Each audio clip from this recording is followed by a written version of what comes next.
It is 11 p.m. on a Tuesday. You are lying in bed, the blue light of your phone illuminating your face, and you just hit post on a mildly annoyed complaint about a delayed flight. You plug your phone in and go to sleep. By 7 in the morning, your phone is hot to the touch. The airline's stock has dipped a fraction of a percent.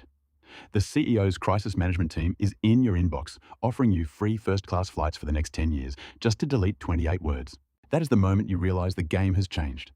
We are obsessed with the idea of net worth, tracking the zeros in a bank account. But the real currency of the modern world? It is not liquidity. It is influence. It is the raw, terrifying power of human attention. When you control what people look at, you control what they think. And when you control what they think, the money, the power, the access, they all just fall into your lap as a byproduct. But this game of capturing minds has strict, hidden rules. And the way you play it changes completely depending on how many eyes are tracking your every move. Level 1. The local oracle. You have about 5,000 to 10,000 people hanging on to your words. In the grand scheme of the internet, it sounds like nothing. But put 5,000 people in a room, and you have a sold-out theater staring right at you. At this level, your influence is uncomfortably physical. You walk into the neighborhood coffee shop at 9 in the morning, and the barista already has your oat flat white waiting on the counter, on the house, because you tagged them in a story last month and their weekend foot traffic doubled. You are a big fish in a very specific, very small pond. The power here is deeply personal. You know these people. They know your dog's name. When you tell them a local restaurant is cutting corners, that place is empty by Friday. But here is the trap of level 1. You are doing all the heavy lifting. You are the mayor of a digital village, which means you are also the customer service rep, the therapist, and the town crier. You are trading your time directly for their attention. You feel important, sure. You get free dinners, VIP passes to local indie clubs, and a neat little ego boost every time your phone buzzes. But you do not have leverage yet. You are just a very loud voice in a very crowded room. You are playing the game, but you are still playing it on foot. Level 2. The algorithmic darling. You have crossed the 100,000 mark, maybe pushing 500,000. The intimacy is gone, replaced by a fire hose of dopamine. You no longer recognize the usernames in your comments. You are no longer a person. You are a broadcast network.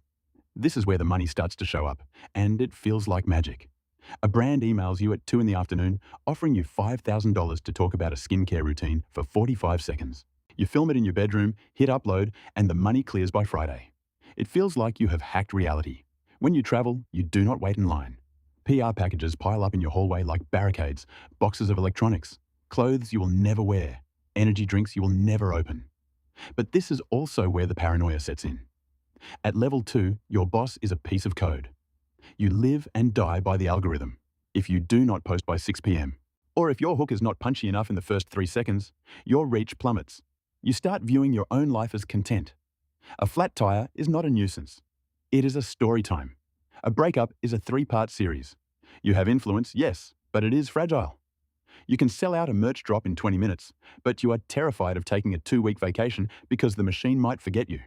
You have captured the crowd, but the crowd is fickle.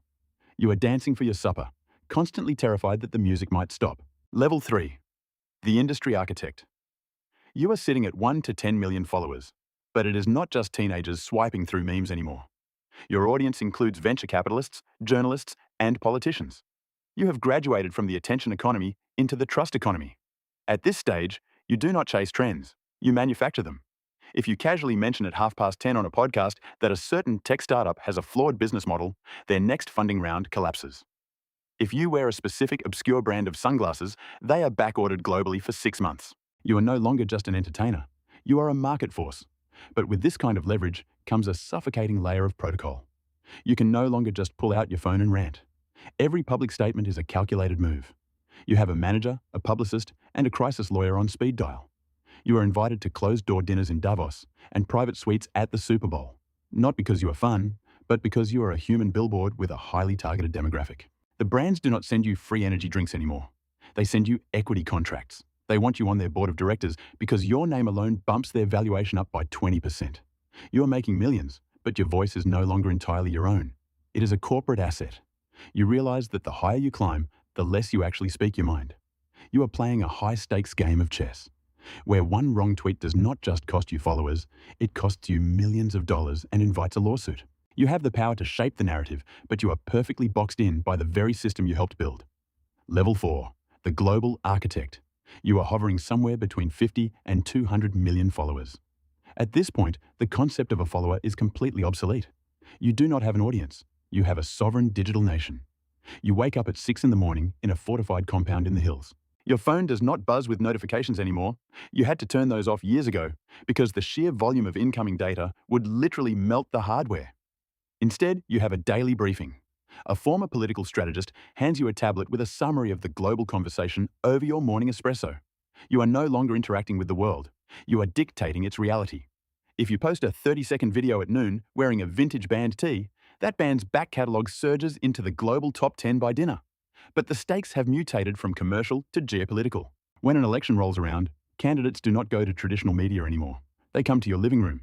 A sitting president sits on your velvet sofa, trying to match your casual cadence, desperate for a fraction of your cultural relevance. They know that a single, offhand endorsement from you is worth $500 million in campaign ad spend. You are a kingmaker. But the isolation at level 4 is absolute. You cannot walk down a public street. You cannot trust a single human interaction. Every person who enters your physical orbit has been vetted, background checked, and made to sign a non-disclosure agreement as thick as a phone book. You are untouchable, but you are also a prisoner of your own gravity. You realize that your mood swings are now matters of international security. A sarcastic joke about a foreign currency can cause a diplomatic incident and wipe out retirement funds. You are terrified of your own voice. You have all the money in the world, hundreds of millions, maybe billions in liquid assets, but it feels utterly irrelevant. Money is just a tool to maintain the fortress that protects you from the very influence you spent your entire life building. Level 5. The invisible hand. You have crossed the billion mark. But here is the paradox of ultimate influence. At the absolute top of the pyramid, you vanish. You are no longer the face on the screen. You are the screen itself. You do not have followers. You have users. You are the architect of the algorithm, the owner of the platform, the silent god in the machine. It is 2 in the morning.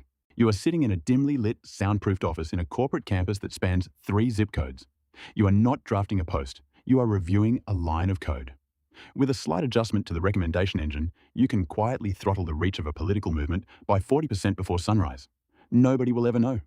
There will be no news cycle about it, no public outrage, because to the world, it will just look like people organically stopped caring. At level 5, you realize that the loudest people, the viral stars, the industry architects, the global icons, are just puppets dancing on your strings.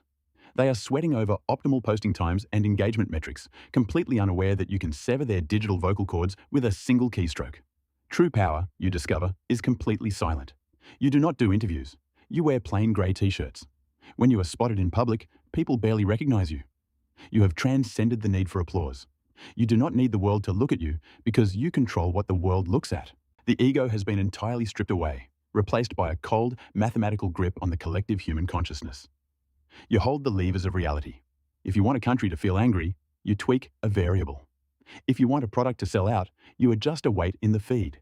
You are the casino owner watching the high rollers at the tables, knowing the house always wins. Which brings you all the way back to that Tuesday night in bed. The blue light on your face. The 28 words about a delayed flight.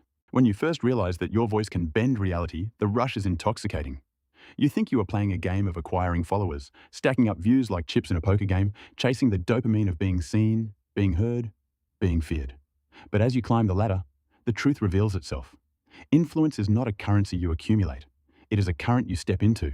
And the stronger it gets, the more it sweeps you away. You start out wanting to change the world. But eventually, the mechanics of attention change you. You become the brand, the asset, the algorithm. So the next time you hit publish and you watch those numbers start to tick up, remember the rules of the board. You might be steering the conversation today, but there is always a bigger hand moving the pieces in the dark.